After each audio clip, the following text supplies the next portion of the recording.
안녕하십니까. 세부 10번째 시간입니다. 이 시간에는 인펀트 퍼셉션, 즉 유아들의 인식에 대해서 살펴보도록 하겠습니다. 먼저 시각 처리를 위한 뇌의 구조를 다시 한번 살펴보도록 하죠. 전에 말씀드렸듯이 시각 구조는 이렇게 되는데 이거 굉장히 많이 나온 내용이죠. 여기서 이제 이 뇌에서 일어나는 작용을 이렇게 빨갛게 표시되어 있는 이 도살 영역하고 그 다음에 녹색으로 표시되어 있는 벤트럴 영역, 이거로 나눌 수가 있는데요. 이 빨간 영역은 뇌에서 이 등 쪽을 타고 올라가는 그런 패스입니다. 그리고 녹색은 이 뇌의 이 옆쪽, 측 쪽을 타고 들어가는 그런 패스인데, 이 두 개가 작용하는 그 작용이 서로 다릅니다. 먼저 도살에서는, 등쪽 경로에서는 공간들의 어떤 그 위치, 그 다음에 움직임과 행동, 이런 것들을 이제 측정을 하고요. 그리고 해상도는 흑백이고 굉장히 저해상도입니다. 이거를 담당하고 있었던 게 M셀이라고 말씀을 드렸었죠. 그 M셀에서 어떤 큰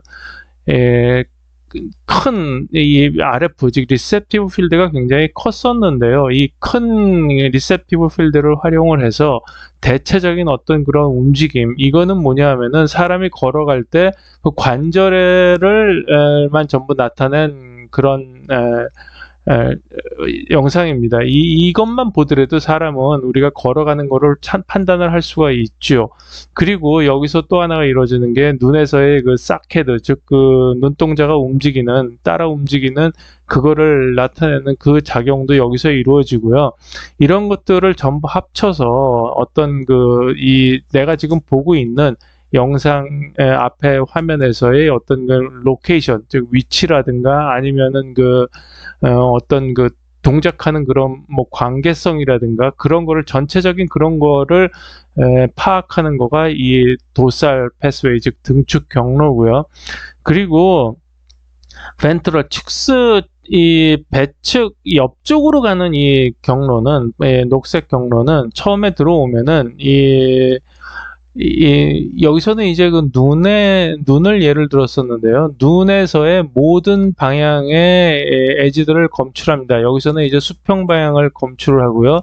여기서는 수직 방향을 검출하고, 여기서는 대각선으로, 즉 45도 방향으로 올라가는 것들을 검출하고, 여기서는 역으로 올라가는 그런 모든 에지들을 검출을 해서 그거를 물론 뭐 도살 쪽으로도 보내고요. 이거를 벤트럴 쪽으로 가지고 와서 정확히 지금 내가 보고 있는 물체가 무엇이냐, 이 물체가 무엇이냐와 그 다음에 그런 거를 판단을 하고 그 패턴들을 전부 합쳐 나가서 맨 끝에, 여기가 이제 맨 끝에가 IT 영역이라고 하는데요. 그 IT 영역에서는 칼라하고 고해상도를 이용을 해서 어떤 물체인가를 파악을 하게 됩니다. 그래서 앞쪽에 있는 이 V1 영역에 이라고 그러고, 이걸 IT 영역이라고 그러는데, 중간에 이제 V2, V4 이런 영역들이 있죠. 그래서 V1에 이제 리셉티브 필드 RF는 굉장히 작습니다.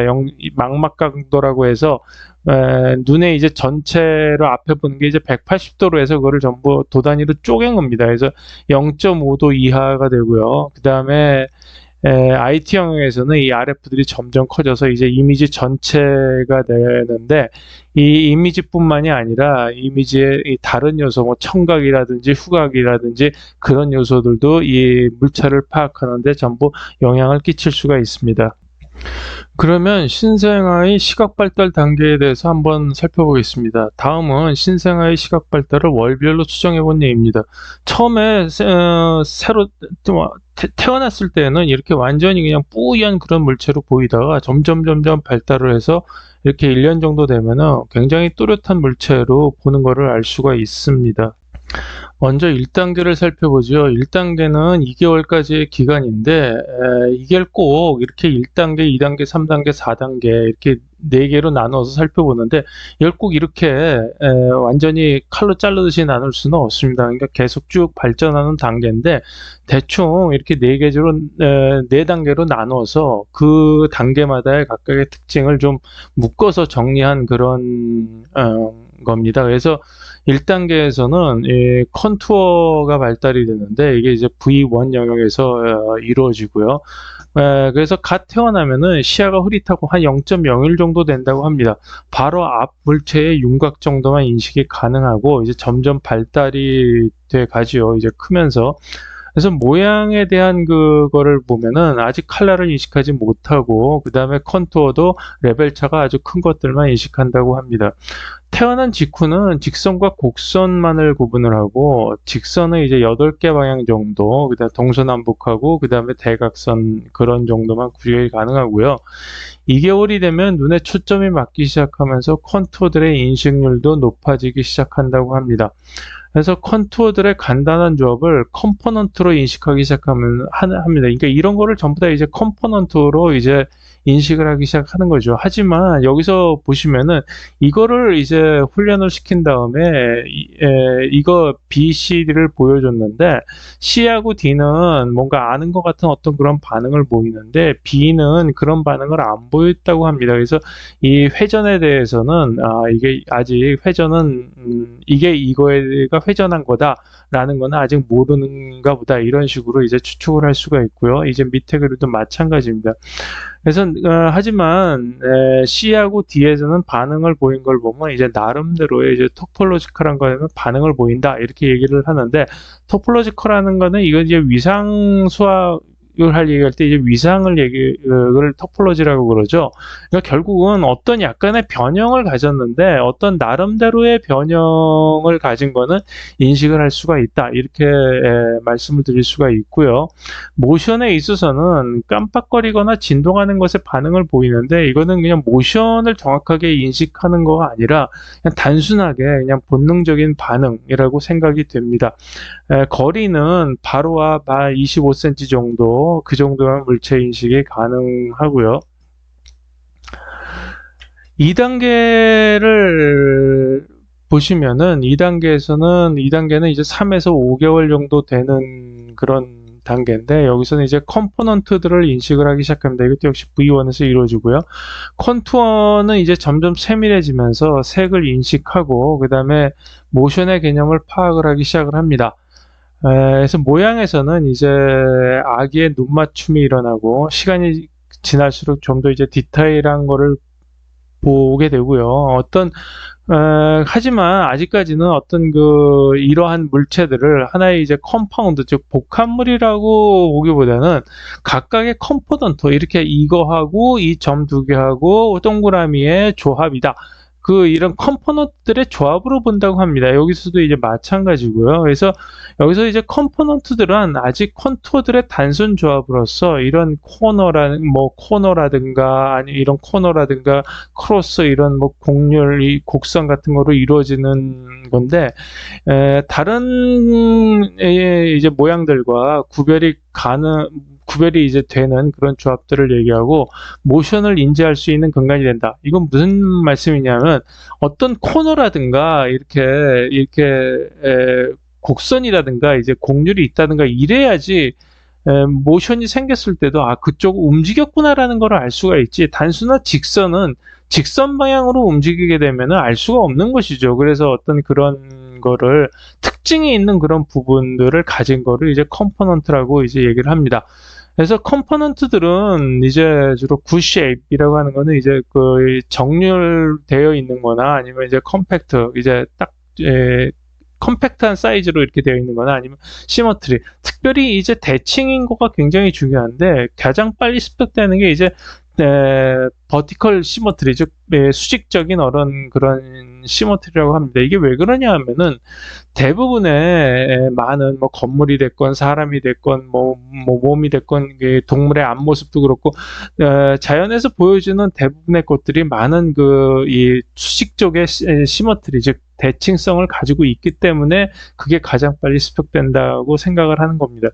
그래서 모션은 물건을 이제 만지기 시작을 하는데 이 시기가 되면은 물건을 잡는 정확성을 발달해서 자신의 셀프 모션이 이제 추가가 되고요. 그러면서 이제 모션의 개념을 이제 이해를 하기 시작을 합니다. 그렇지만 아직 거리에 대한 개념은 형성되지 않은 듯이 보이는 게 2단계입니다. 3단계는 6개월에서 8개월까지인데 2단계가 들어가면은 이제 컴파운드가 형성이 시작되는데 이건 V2 영역에서 이루어지게 되죠. 좀 더 복잡한 1차원 패턴과 2차원 패턴 면이죠. 발달하고 깊이 지각이 생기면서 사물을 입체적으로 보기 시작을 합니다. 이 입체적이라는 거는 물체를 입체적으로 본다라기보다도 어떤 방이나 어떤 그런 구조들이 이게 좀 약간 깊이 지각이 생기면서 이게 좀 멀리 있고 가까이 있구나 이런 거를 이제 얘기를 하는 거고요. 정확한 이제 입체 지각은 4단계에서 발달이 되죠. 모양에 있어서는 좀 더 세밀하게 볼 수 있고 7개월부터는 패턴의 굿푸어에 관계없이 구별하기 시작을 합니다. 그리고 컴포넌트들이 컴파운드들로 복합물로 엮이면서 1, 2차원이 패턴이 생기기 시작을 하고요.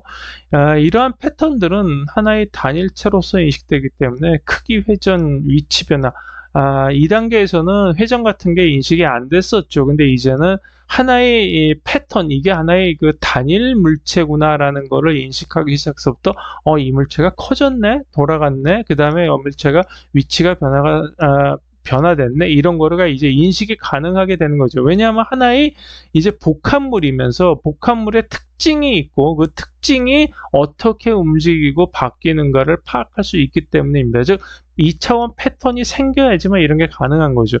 이 작용은 이제 그 V2에서 일어나는데 V2에서는 그래서 이제 패턴이 생기면서 다음과 같은 인식작용이 가능해지기 시작합니다. 굉장히 중요한 건데요.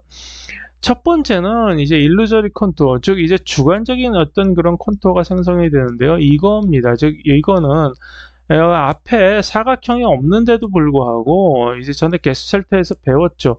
없는데도 불구하고 이게 사각형으로 보이기 시작을 하는 거죠. 그럼 왜냐하면은 이미 뇌 속에는 이렇게 사각형이라는 패턴이 존재한다라는 것을 알고 그러한 패턴이 생겼기 때문에 이러한 코너 4개만 보여줘도 이게 하나의 그 전에 앞에서 말씀드렸듯이 초콜릿으로 작용을 하기 때문에 이게 앞에 사각형이 있구나라고 인식을 하게 되는 거죠. 그 다음에 뎁스. 이 뎁스도 마찬가지로 이 패턴이 있기 때문에 그렇습니다. 사각형이라는 패턴이 내가 가지고 있고요.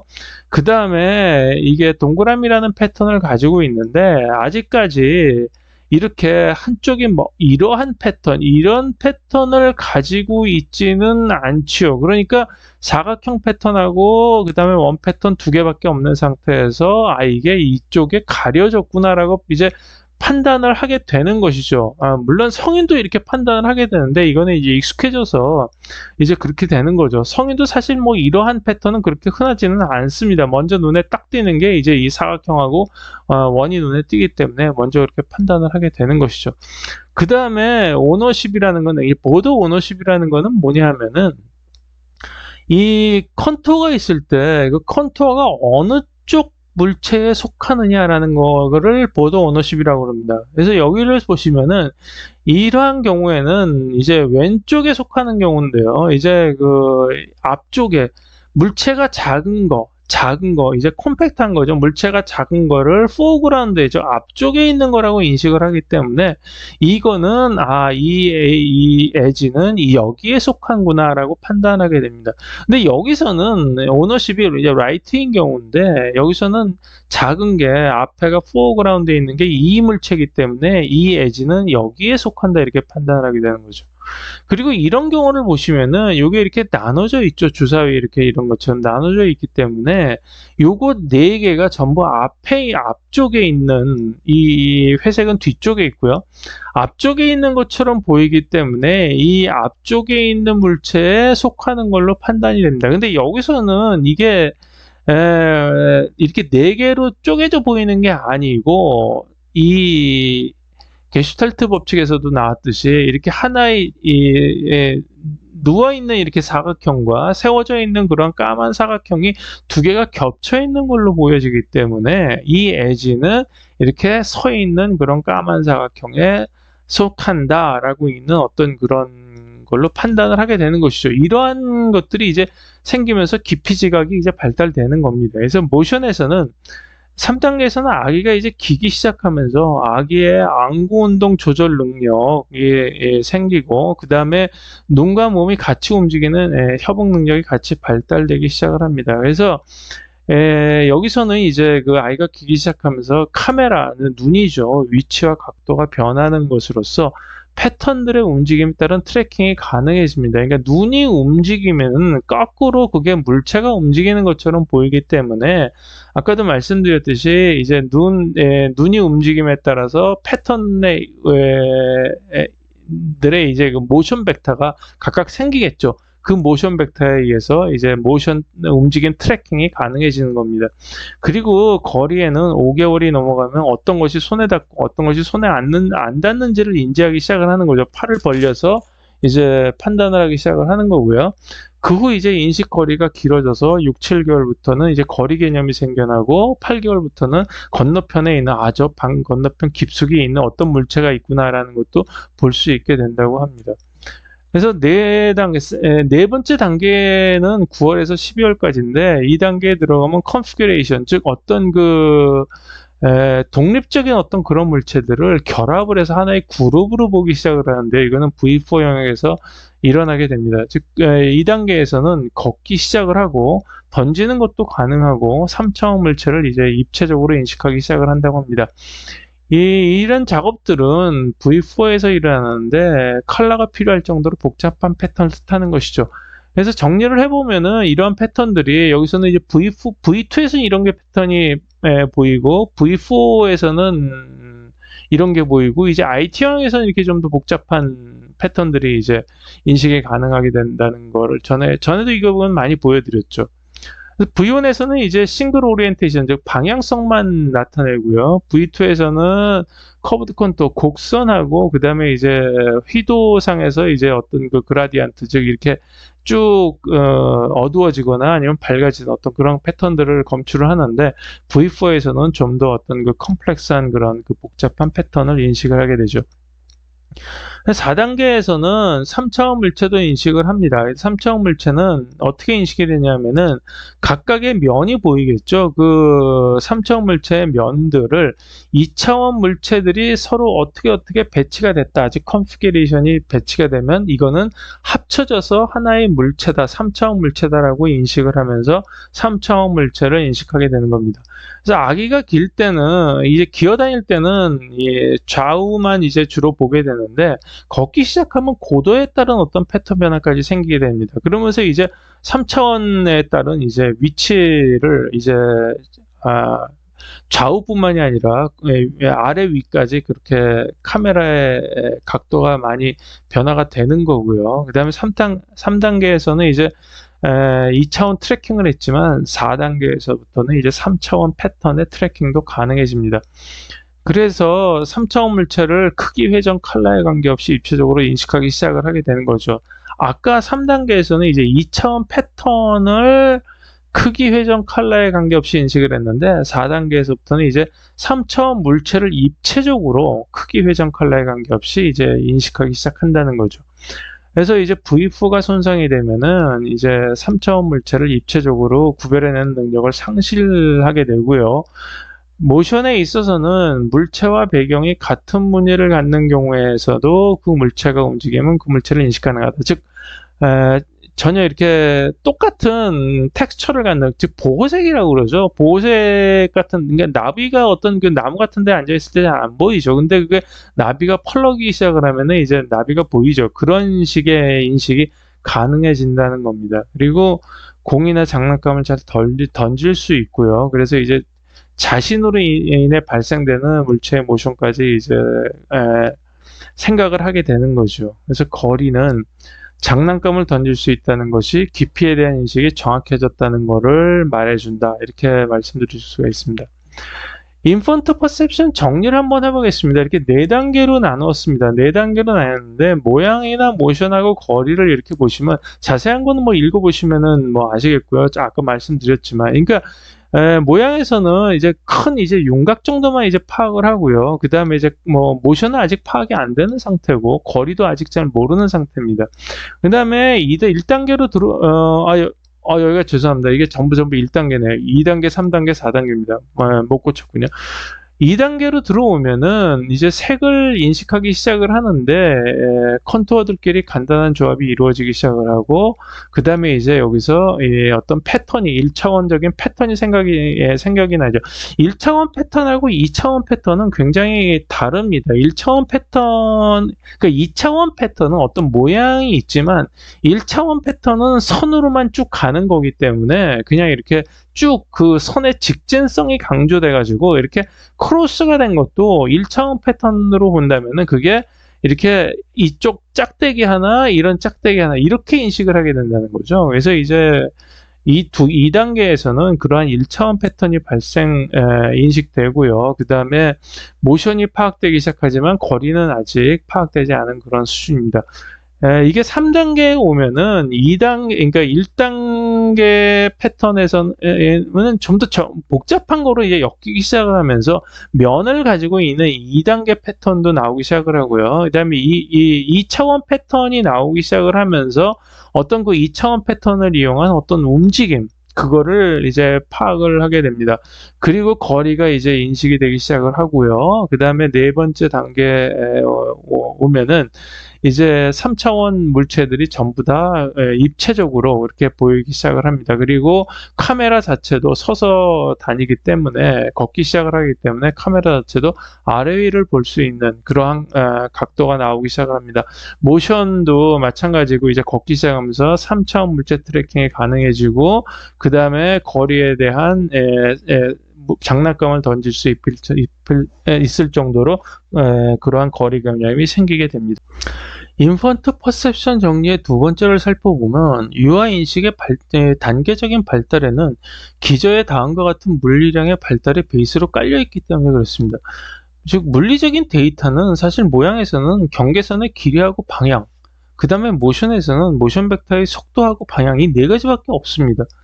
이 네 가지 물리량은 다음과 같이 이제 나이에 따라서 발달하는 대역과 감도가 달라집니다. 즉 여기서 보시면은 이제 공간 주파수하고 시간 주파수가 있는데, 이거는 이제 모션이고요. 이 공간 주파수는 이제 그 디테일한 그런 거를 나타내게 되는 거죠. 그런데 여기서 보시면은 이제 이게 디글입니다. 즉 2도, 5도, 아까 이제 망막 주파수를 말씀드렸죠. 이렇게 되는데 갈수록 점점 이제 자세한 그런 거를 볼 수 있는 거죠.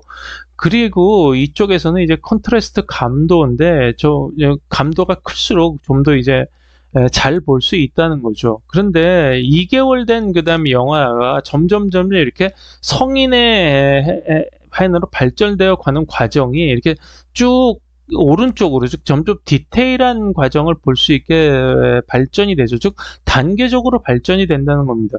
시간 주파수, 즉 빨리 움직이는 것도 마찬가지죠. 여기서 보통 사람이 파악되는 게, 깜빡깜빡하는 게 파악되는 게, 성인이 한 20에서 한 38초 넘어가면은 깜빡거리는 거를 볼 수가 없다고 합니다. 그냥 이게 밋밋한 어떤 그런 걸로 보는 거죠.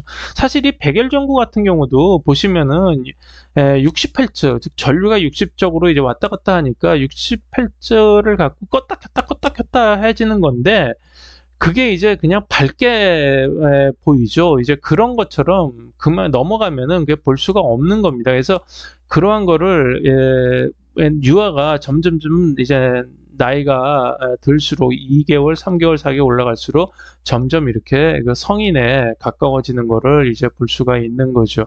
그리고 이거는 각단적으로 말하면은 이 물체 인식은 이렇게 네 가지 물리량의 조합에 의해서 이제 이루어진다, 이렇게 볼 수가 있습니다. 그리고 이거는 왜 이런 식으로 결정이 되나라는 거를 잘 보시면은, 이게 뇌에서 이렇게 하나의 밴드 패스, 즉 이렇게 대역이 있으면은 이렇게 밴드하게 이제 달라지는데, 그 밴드하게 각각 나눠서 프로세싱을 하는 거죠. 그 나눠서 프로세싱한 거를 합쳐진 어떤 그런 결과를 볼 수가 있기 때문에, 각각의 밴드들이 나이가 들어감에 따라서 이렇게 오른쪽으로 가면서 좀 더 디테일한 거를 보는 식으로 발전이 된다라고 하는 거를 알 수가 있습니다. 인포트 퍼셉션의 정리의 세 번째를 보겠습니다. 이 물리적인 데이터량을 알기 쉽게 보기 위해서 제가 한번 카메라의 사이즈와 프레임을 이용해서 나타내 봤습니다. 그래서 이 빨간색으로 나타낸 RF는 굉장히 맨 처음, 그러니까 눈에서 입력이 되면 가장 맨 처음에 입력되는 V1에서의 어떤 그 리셉티브 필드를 나타내고요. 그때 리셉티브 필드는 굉장히 작습니다. 아까 말씀드렸듯이 0.5도 이하라고 말씀드렸죠. 그리고 빨리 움직이는, 즉 깜빡임이 빠른 것도 파악을 하지 못합니다. 그래서 이렇게 샘플링하는 것도, 즉 카메라의 프레임도 듬성듬성 이렇게 샘플링을 해가지고 하는 것을 볼 수가 있고요.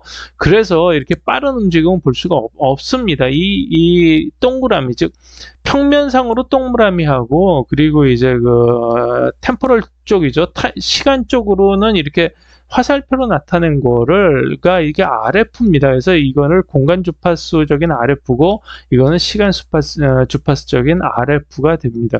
이게 2단계로 넘어오면은 이제 좀 더 시각이 발달이 되면서 이 해상도도 높아지고 RF도 켜지고, 그 다음에 좀 더 이제는 예를 들어서 2프레임까지 깜빡깜빡하는 거를 볼 수 있게 타임도 RF도 넓어지고, 3단계로 넘어오면 점점 넓어지고, 4단계로 되면은 완벽한 이런 이미지를 볼 수가 있고, 점점 프레임이 많아지면서 한 20Hz 정도까지 깜빡이는 것까지 전부 느낄 수가 있다라는 거를 이렇게 공학적인 카메라 수준으로 표현을 해봤습니다. 이렇게 되면은 굉장히 보기가 쉬울 것 같고요.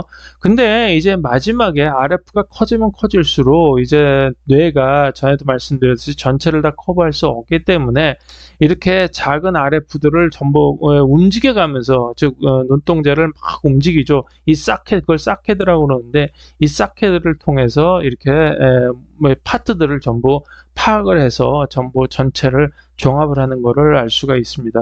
그러면 뇌에서 패턴들을 어떻게 조합을 해 나가는가 하는 것을 살펴보도록 하겠습니다.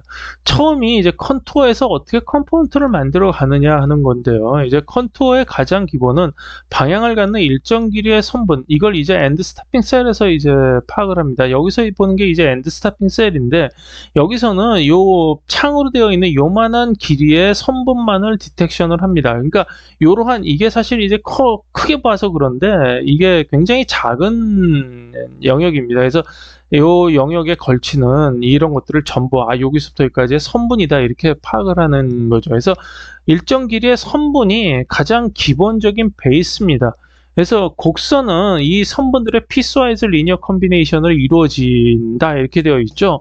즉 이렇게 이런 곡선을 보시면은 이게 전부 이렇게 전부 선분, 그러니까 직선들의 연결로 보면 됩니다. 그러니까 이게 원래 수학적으로는 절대 직선들의 연결이 될 수가 없지요. 그런데 이제 시각적으로 단순화하기 위해서 이거를 즉 직선에 해당되는 선분들을 전부 추출을 한 다음에 그거를 전부 이어 붙여서 그 선분들이 얼마의 각도로 휘어졌는가 이거를 측정을 함으로써 그거를 곡선이라고 판단을 하고 그 곡선의 곡률을 구할 수가 있는 거죠. 이렇게 만들어진 곡선과 직선들은 이제 서로 묶여서 1차원 컨투어 패턴, 1차원 패턴이 이루어지는 거죠. 근데 묶이는 룰, 선분과 또는 곡선이 어떤 식으로 서로 결합을 하느냐 하는 거는 첫 번째 법칙이 모션 벡터가 동일한, 즉 움직이는 거가 같으면 전부 이게 같은 물체구나라고 생각을 해서 전부 그렇게 묶습니다. 컨투어들을. 그걸 병진운동이고요. 나중에는 이제 하나의 그 원주상에서 움직이는, 즉 그 원상에서 움직이는 거는 회전운동이 그렇게 움직이죠. 회전운동이라고 보면서 회전운동도 같이 묶습니다. 나중에 이제 일어나는 일이죠. 그리고 굿쉐이프, 즉 대칭이나 평행 같은 어떤 규칙적인 패턴들을 같이 묶고요. 그 다음에 확률적으로 많이 나타내는 조합들을 이제 묶습니다. 하지만 이렇게 묶은 거가 위에 가서 이제 맞춰 보니까 이게 모양이 잘못됐더라 라는 게 되면은 그게 이제 나중에 위쪽에서 수정 신호가 내려오죠. 피드백 신호를 내려오는데 그게 이제 역방향 루트입니다. 그 루트를 통해서 교정이 됩니다. 패턴 조합을 두 번째는 이제 컴포넌트에서 컴파운드, 즉 복합적인 물로 이제 엮여지는데요. 컴파운드는 1차원 패턴이 엮여서 좀 더 복잡한 이제 그 1, 2차원 패턴들을 말을 하고요. 내부가 그런데 이러한 패턴들 중에서 이렇게 내부가 차 있으면 이건 2차원 면이 되고 2차원 패턴입니다. 이렇게 내부가 비어 있으면 이건 단순한 선들로만 이어진 거죠. 이거는 1차원 패턴이 되는 거죠. 그렇지만 이러한 눈하고 입하고 이렇게 가장자리가 이어져서 이루어지는 거는 이제 컴파운드, 이거를 컴포넌트 4개가 이루어진 이제 컴파운드라고 보는 거죠.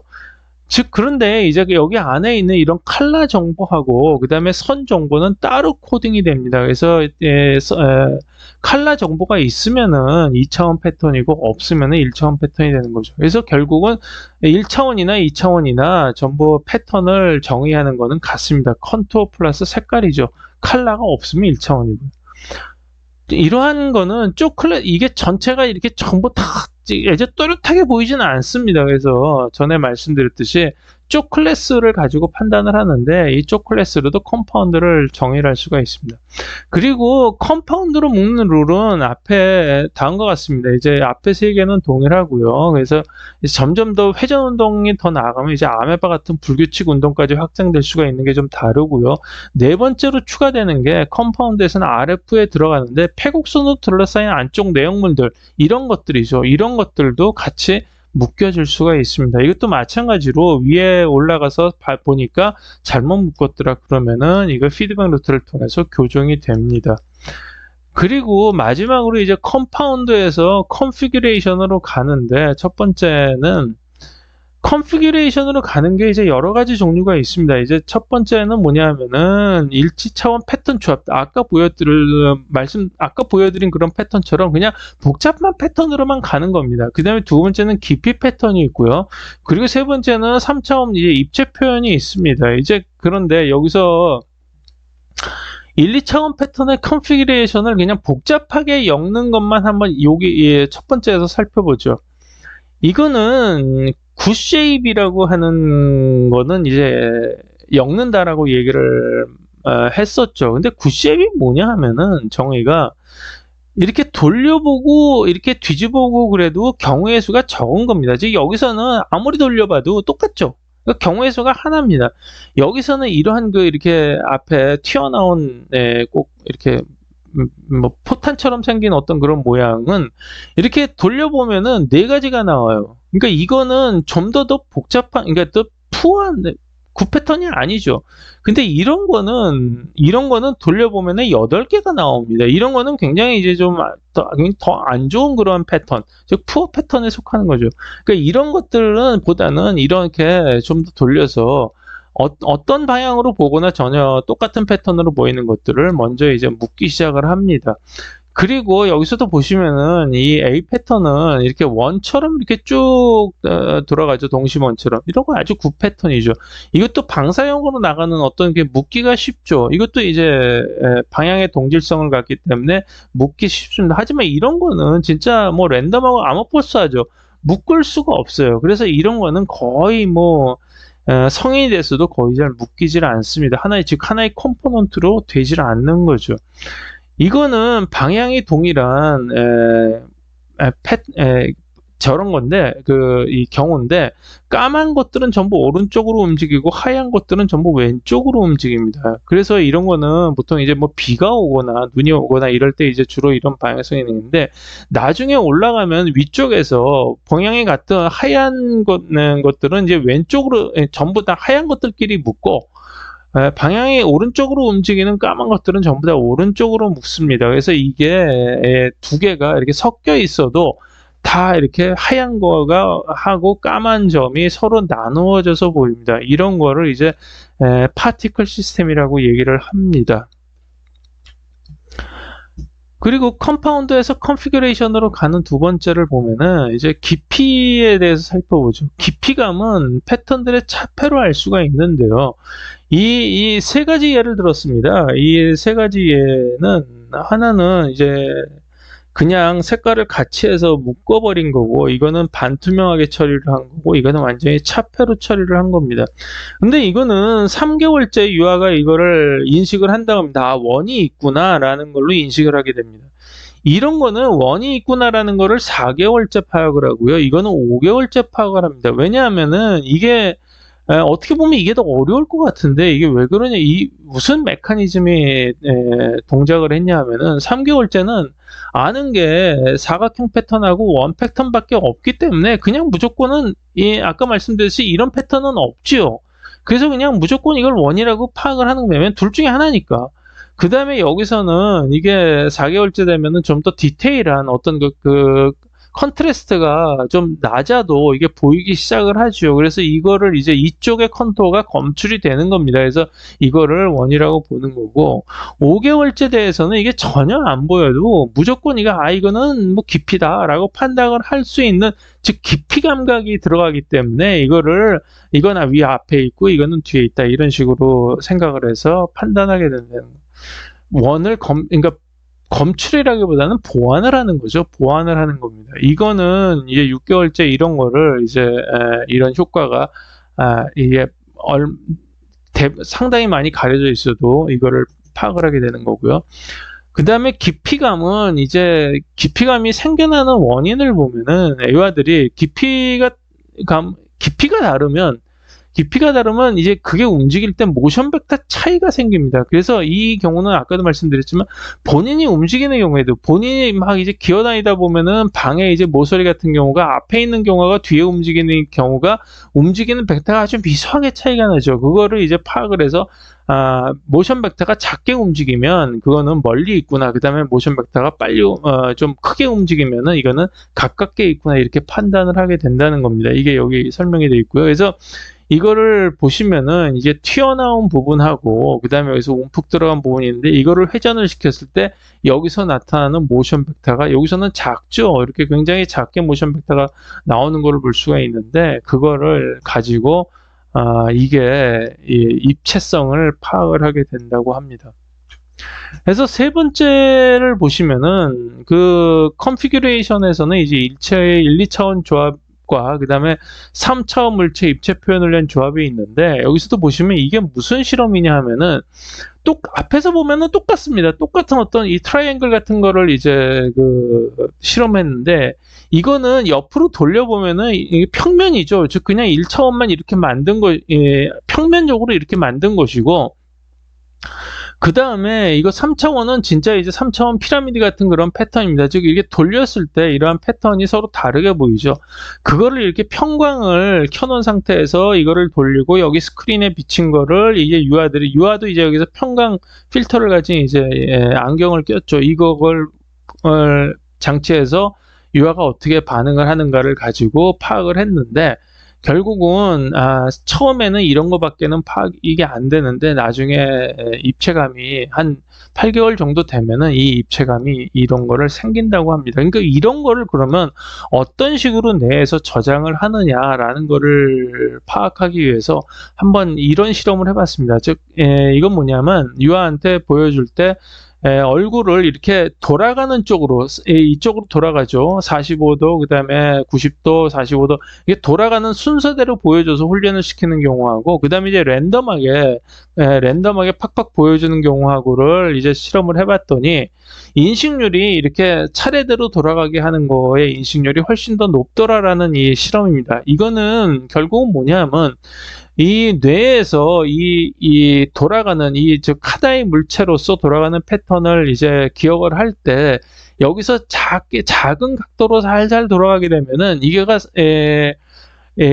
모션 벡터를 구할 수가 있죠. 돌아가는 모션 벡터가 이제 한쪽으로 계속 움직이는 거를 찾을 수가 있을 겁니다. 그러니까 그러면서 이 물체가 돌아가는데 점점 모습이 달라지니까 이거는 이렇게 어떤 입체감이 있는 물체인가 보다라고 해서 이런 순서적으로 기억을 하는데, 이렇게 랜덤하게 이렇게 막 돌아가다 보면은 돌아가는 모션 벡터가 구해지지는 않습니다. 그래서 이 구해지지 않음으로 해서 인식에서 이게 같은 물체라고 파악이 안 되는 거죠. 그래서 이러한 어떤 그러한 기억이 잘 안 되는, 즉 랜덤 패턴에서는 기억이 잘 안 되는 그런 문제점을 가지고 있습니다. 그래서 이제 이거를 봤을 때 뇌에서는 이제 길쌈 연결이라고 되어 있는데, 그래서 뇌에서는 이렇게 수직으로 왔다 갔다 하는 이런 그 연결 방향이 있고요. 그다음에 이제 가로 방향으로 연결이 되어 있는 게 있습니다. 그래서 이 앞에서도 유아에서는 이렇게 예를 들어 보면 이렇게 초승달처럼 되어 있는 거를 계속 이제 거리가 이제 길게 보다 보면은, 멀리서 보다 보면 나중에 이제 점으로 되겠죠. 그래서 이제 점으로 되는데, 결국은 이게 맨 처음에 점으로, 그러니까 머리를 산 위 같은 데서 올라가서 보다 보면은 이게 모든 게 다 파악이 되겠죠. 이제 대한민국이 어떻게 생겼나를 알려면 인공위성에서 봐야 될 겁니다.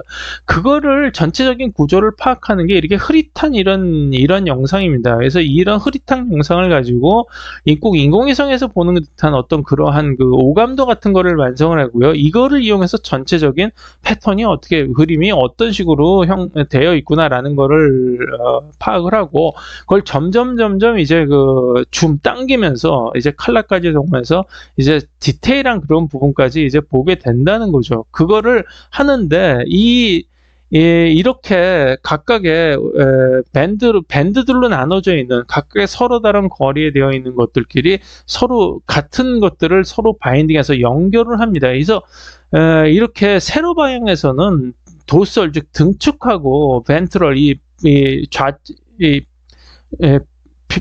벽쪽 있죠. 이제 옆쪽이죠. 옆쪽에서 연결되는 부분들을 서로 바인딩을 시킵니다. 엮어서 서로 바인딩을 하고, 이것끼리 서로 이거하고 이거는 연결이 되니까 내가 컨텍스트로 묶어야 된다거나, 아니면 이거는 내가 잘 안 보이는, 이거 오히려 내가 하는데 방해가 되니까 이거는 매스킹을 좀 시켜줘야 된다거나, 이런 것들을 전부 이렇게 엮는 거죠. 이게 엮어지는 게, 예를 들어서 이럴 수가 있습니다. 그러니까 뭐 부엌에 있는 그런 그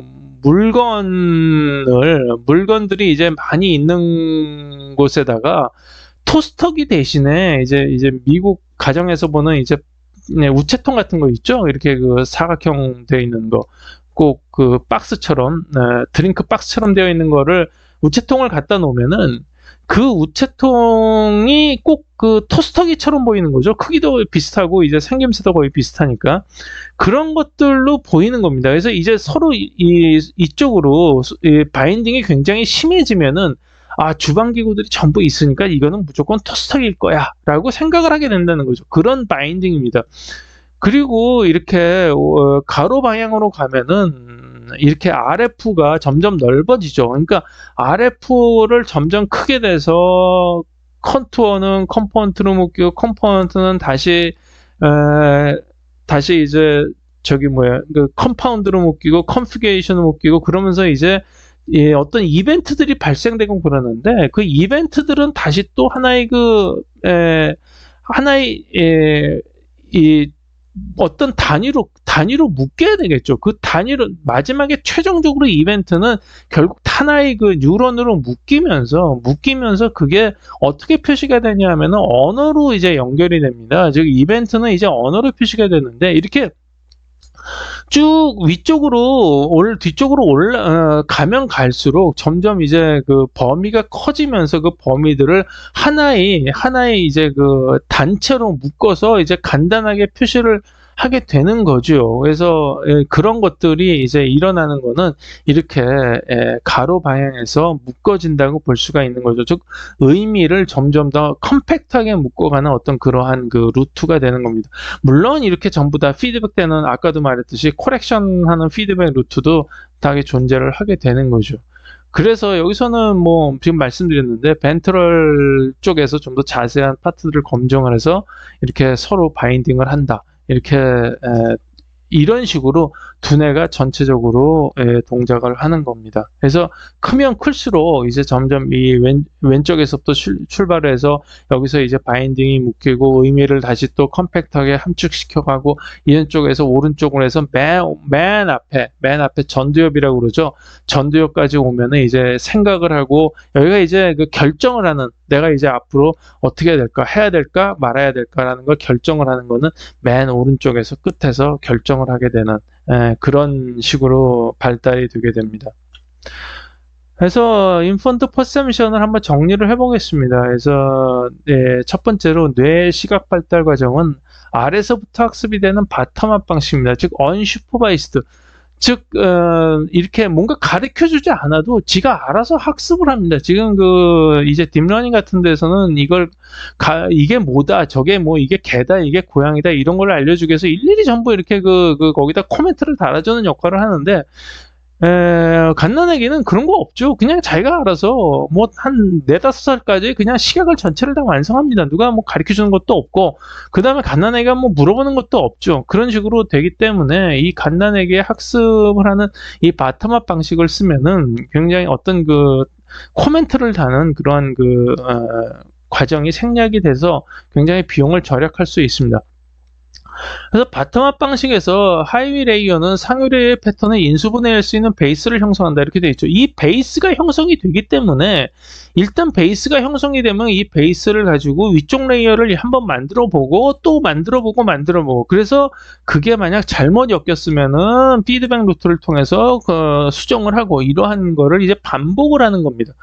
이 베이스들은 여러 가지 속성들은 무지무지 많죠. 아까 말씀드렸듯이 기본적인 속성은 4가지라고 그랬죠. 이 4가지를 조합을 해서 뭐 이 4가지들의 이런 것들이 있을 겁니다. 크기, 역치, 숫자, 길이, 속도, 복잡도, 이런 거, 그림자, 뭐 깊이, 이런 것들을 다 조각조각 나눠서 그거를 배치해서 이제 따로따로 나눠서 상위 레이어 패턴을 전부 이제 분리해 나가는 거죠.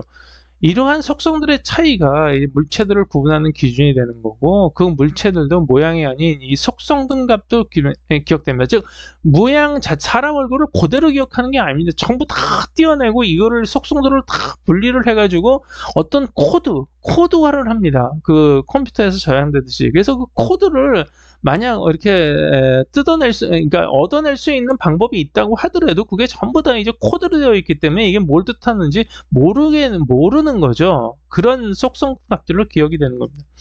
학습은 무수한 속성 구조상 이제 데이터의 이제 전체를 한꺼번에 학습을 할 수가 없고, UI에서부터 이제 학습 데이터에 제한을 그러니까 즉 이제 뭐 해상도를 제한을 한다든가, 그 다음에 이제 샘플링을 제한을 함으로써 단계적으로 이제 이루어지게 됩니다.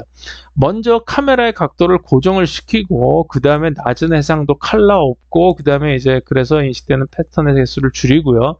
인식은 인식 과정 먼저 처음 1차원 패턴부터 시작해서 이제 쭉 만들어 가는데, 그 다음에 이제 구 패턴들부터 이제 학습을 시키고, 구 패턴들을 가지고 이제 세일리언트, 즉 어떤 그런 눈에 띄는 부분이죠. 눈에 띄는 부분들에서 그걸 어텐션, 주의를 그런 것들을 먼저 해가면서 그런 패턴들을 먼저 이제 익히게 되고요. 이러한 패턴들을 가지고 이제 모션 벡터를 측정할 수 있게 되면 그런 것들을 그룹으로 묶여서 좀 더 복잡한 1, 2차원 패턴을 형성을 하고, 그 다음에 이거를 그 위에서의 패턴들을 만들어내는 베이스로 삼고요. 그래서 2차원 패턴이 형성이 되면은 그거의 앞뒤를 가릴 수 있고 회전을 볼 수 있기 때문에 깊이 정보를 알 수가 있고, 깊이 정보와 2차원 패턴이 있으면 그것들의 컨피규레이션을 통해서 3차원 물체들을 입체적으로 인식을 할 수가 있고요. 그래서 3차원 물체를 인식하고 동시에 아기가 이제 일어나서 걸음으로써 카메라의 고도 측정이 가능해지고, 그래서 3차원 트래킹까지 가능해지는 겁니다. 그리고 나중에는 아메바 같은 이제 불균형 변형이 일어나도 불규칙 변형도 다 알아차릴 수가 있는 거가 됩니다. 마지막으로 각 레이어들은 서로 긴밀하게 연결되기 때문에 각각을 따로 학습시키는 것은 거의 불가능하죠. 그래서 모든 레이어들의 기능은 레이어들이 독립적으로 판단되는 것이 아니라 서로 긴밀하게 연결되어 신호를 주고받는다. 즉 이 레이어나 이 층들은 모든 거가 전부 이렇게 이 속성들을 끄집어내는 겁니다. 물론 이 속성들을 전부 다 끄집어내서 나중에 그거들을 합칠 수는 있죠. 근데 합치는데 이제 굉장히 힘든 어떤 따로 학습시키는 거는 나중에 합치는 과정이 이제 더 힘들 그런 될 겁니다. 이 이유는 맨 앞쪽 레이어의 조합은 이제 무수히 많은데 그 중에서 어떤 조합이 유용하느냐 하는 것은 뒤에 가보지 않으면 알 수 없는 경우가 많기 때문입니다. 즉 뒤쪽까지 가서 앞쪽을 피드백으로 수정해주는 그런 작업이 필요한 겁니다. 그래서 이제 여기까지 왔는데 제가 어디까지 전 시간에 말씀드렸냐 하면은 이 곡선을 디텍션 탐색을 하고 그 곡선의 곡률이 얼마냐라는 것까지 나왔죠. 거기까지 나오면은 사실은 아까 말씀드린 기본적인 1차 데이터, 즉 4개 선분의 이제 길이와 방향, 그 다음에 모션 벡터의 속도와 방향은 다 나온 겁니다.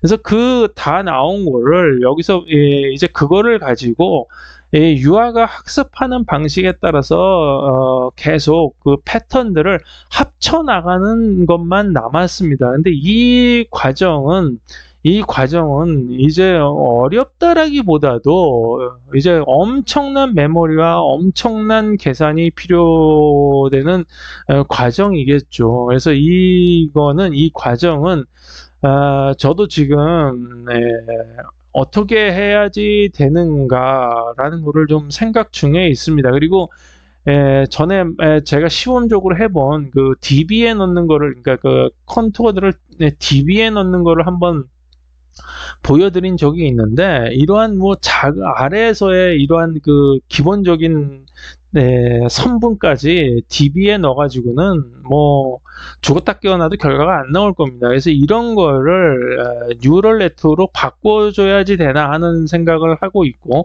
DB는 좀 더 맨 위에 어떤 이벤트성, 즉 언어로 코딩이 되는 그런 부분들에 있어서 DB를 넣어줘야 됩니다. 그러니까 DB에 넣는다는 거는 굉장한 어떤 그런 장점이 있죠. 그건 뭐냐면 사람은 어떤 그 기억이 이 뇌에 이 뉴럴 네트에 쫙 입력이 되다 보면 서로 겹쳐서 좀 혼동이 되기도 합니다. 그러니까 이런 이 맥너리 효과처럼 그런 게 일어나 가지고 수사할 때는 저거를 쓰기도 하죠. 그러니까 최면을 쓰기도 하는 그런 정도인데, 사실은 그렇게 맥너리 효과가 일어나게 되면 정확한 그러한 그 기억을 떠올리는 경우가 상당히 불가능한 경우가 많습니다. 그래서 그거를 기계의 특징은 역시 정확성이기 때문에 그러한 그 이벤트들을 전부 DB에 넣어놓으면은 아주 정확하게 100%다 끄집어낼 수가 있는 거죠. 그러한 거를 이제 DB에 넣고 앞쪽에서 이런 쪽의 속도가 빠른 거를 요하고, 그 다음에 이제 단순 반복 작업을 하는 것들은 전부 이제 뉴럴 네트로 바꿔줘야지 되는데, 이거를 어떤 식으로 이제 바꿔줘야 될지 지금 생각 중입니다. 지금 사실 기존에 있는 챗GPT도 마찬가지고 그림을 그리는 모든 것도 마찬가지고, 그런 것들은 어떻게 하는 거냐 하면은 이제 거기에 이 크기 역지 수차 이것들을 속성들을 다 뽑아내가지고 그걸 역으로 그림을 그려주거나 아니면 문장을 만들어주거나 이렇게 하는 건데, 지금 그런 것들이 좀 불안정하게 하는 게 뭐냐 하면은 우리 뇌처럼 그렇게 아주 디테일하게 이런 것들을 속성들을 나눠서 뽑아주는 것도 아니고, 속성도 그 뇌에서 뽑아내주는 속성이 한 100개 정도라고 그러면은 지금 현재 그 딥러닝에서 이런 것들이 뽑아주는 건 한 10개 정도밖에 안 되는 거죠. 그러니까 속성이 부족한 겁니다. 그러니까 좀 더 이제 오류가 나오고 이상한 얘기를 하고 이제 이런 것들이 나오고 있는 건데, 이게 이제 계속 발전을 해 나가는 이제 과정이 되겠죠. 근데 제 생각은 이렇게 계속 어떤 거를 사람들이 가르쳐주는 어떤 그런 방식으로 계속 하는 거는 진짜 한계가 있다는 생각입니다. 그래서 이거를 유아처럼 언슈퍼바이스드 러닝, 그 바텀업 방식으로 바꿔줘야지 되는데, 이것도 사실은 지금 엄청난 진짜 조 단위의 연결을 해야 되는 그런 과정에 있기 때문에, 이렇게 속성들은 어느 정도로 제한을 시키고, 그 다음에 이제 구조는 뉴럴 네트를 쓸 건지 어떤 방식을 가져갈 건지도 생각을 해야 되고, 그 다음에 어떤 속성들을 얼마만큼 끄집어내야 되는지를 좀 생각을 해보려고 합니다. 그래서 이거가 좀 어느 정도 굳어진 다음에 이제 다음에는 그 결과를 가지고 강의를 하도록 하겠습니다. 근데 좀 시간이 걸릴 것 같습니다. 하여튼 이걸로 1단계, 일단은 여기까지 해서 세부의 강의를 마치도록 하겠습니다. 그래서 지금까지 경청해 주셔서 감사드립니다. 감사합니다.